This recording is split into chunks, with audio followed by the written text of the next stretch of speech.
What's your name? Sorry? Grace. So tell us, Grace. Ready ka na mag-meet si Kobe? Okay, I think so. Okay. Wow, Okay, go ahead. you look very excited.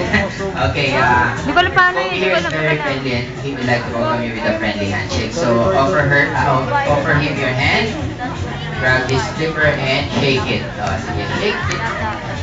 Ayan, okay. So, mabait siya, di ba? Listen. Yeah, of course he is. In fact, Kobe here has a very special treat for you. You know what's that? Yes, it's a big, wet, juicy, fishy kiss. Are you still excited? Why? Okay, how about you, Kobe? Are you excited? He's very excited. So, ma'am, it's very easy. All you have to do is stand right where I am, lean in, and we'll give you that very gentle kiss.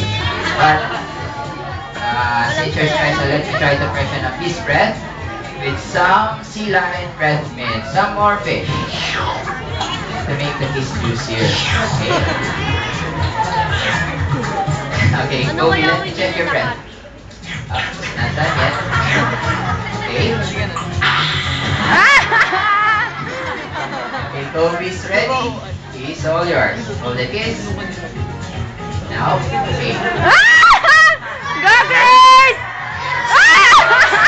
Wow, Grace, that was a juicy one. So Grace, did you like the kiss?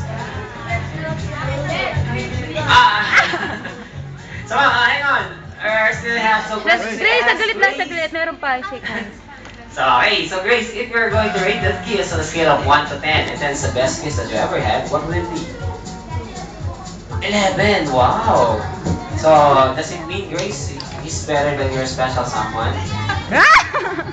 I see guys are a good kisser and even better than your special someone. Okay, so Kobe, what will you say to her special someone?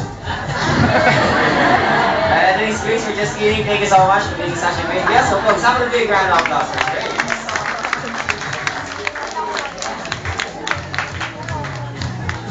Okay, guys. Okay, now that. And Hindi let's naman go siya back to nag-ano, training. sobrang lik. The brain control is always based on teamwork, so let's all unite Ano, in Bax? this day and Ano? night.